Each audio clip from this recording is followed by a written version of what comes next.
Hey guys, Jarek here, going to be playing some more Call of Duty Black Ops 2. This time I'm going to be using the SIG 556 or the SWAT 556. My attachments are Quick Draw Handle, ACOG, and Select Fire. Which, when I first heard they were adding in Select Fire to Call of Duty, I literally laughed out loud. Why? It's just such a Call of Duty thing to do. I've always wondered this about this franchise. Why can't I change my gun from full auto to semi-automatic, or if the gun has a burst setting, why can't I use that? Treyarch must have heard me laughing at them and gone, you know what? Have an attachment. No! I mean, I guess something is better than nothing, but that's just laughably dumb. Now, I do like the fact that they added this into the game. It would have been better if they just allowed us to do this at any given moment, but I do like how they added it in. Something is better than nothing, as I've said. Anyway, mini rant done, out of the way. Let me go ahead and talk about the rest of my setup I got. So I'm using the primary gunfighter wildcard since the select fire. Oh, hey, look, corner camper with a shotgun. Go fuck yourself.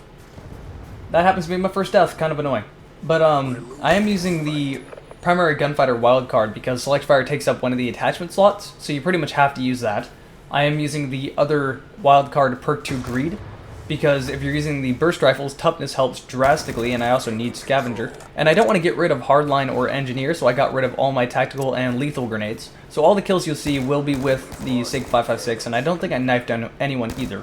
So let's go ahead and talk about the select fire attachment for the 556. I really like this attachment on this gun, and it definitely made this gun a lot more fun to use. The reason being is that this gun has a very big disadvantage up close to people. It takes 4 shots to kill them, so the 4th bullet of your second burst will kill them. The problem is that the rate of fire is fairly slow on this gun, and there's about a millisecond delay between your first burst and your second burst. Basically, if you're up close and someone turns the corner with an SMG, you don't stand much of a chance unless you get a headshot. And select fire basically totally gets rid of that. It lets you go toe-to-toe with SMGs up close. Now, SMGs still have the advantage, being a very close-up weapon, but it helps. It helps a lot, and that's the point. But at the same time, you can just flick that to burst and take out a sniper across the map. So it has range, and it basically makes the gun a lot more versatile. It basically makes it to be that gun you can take almost anywhere and still do very good with it. Kind of like how the FAMAS was in Black Ops 1. That's sort of what it feels like. Now, there are some downsides to putting this on full auto. It seems like there's damage drop-off. So, if you're trying to snipe someone across the map while it's on full auto, it does seem like it does less damage than when it's on burst, which kind of doesn't make any sense, but in terms of a gameplay mechanic standpoint, it makes sense. If that makes sense. It's kind of odd to say.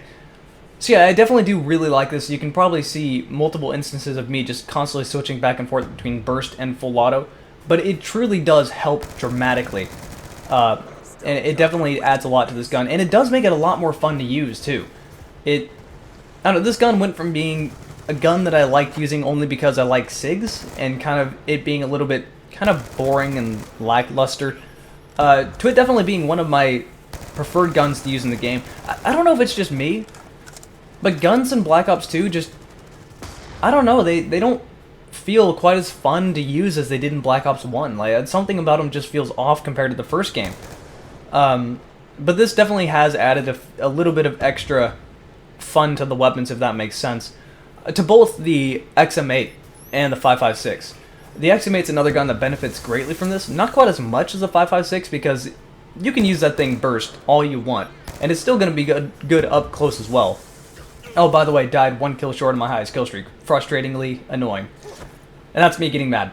But yeah, the XM8, you can pretty much use that anywhere, whether it's burst or not, but the full auto does help up close, nonetheless. When it comes to those kills where it's like the split second, that's just that one little bit of reaction time is what ends up making you lose and them win, that's when the full auto attachment really helps. So like I said, it just turns your gun to be a very, very good all-around gun, and it's also a lot more fun to use. Anyway, enough ranting about select fire. Go ahead and try it if you want to. If you don't want to try it and it's not your thing, go ahead and ignore it. And let's go ahead and talk about this map. So this map is Downhill. It's one of the DLC maps, and I think it's probably my favorite map out of the DLC maps. I like Grind as well, but I think I prefer this one, and the reason being is that there's not many long-range maps. And this gun isn't like sniper heaven. Snipers are going to like it, but it's not like snipers are going to own this map. It's basically one of those maps that caters more to the weapons like, say, the FAL, or the XM8, or the 5.56, kind of the mid to long range assault rifles. And that's definitely what's going to do best here. And there's not many maps in core Black Ops 2 that allow you to use these weapons very effectively. So, that's why I like this map. On top of that, the layout is pretty good. Overall, the layout is definitely... It reminds me a lot of Counter-Strike map. A lot of long corridors, a lot of rock walls.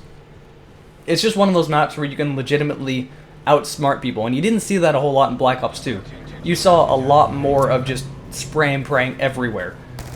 So, yeah, it just added a lot to the game. Honestly, since the DLC maps have come out, I have not played the original maps. Like, I'm just not a fan of the original maps. They're not really fun to use, or fun to use. They're not really fun to play on.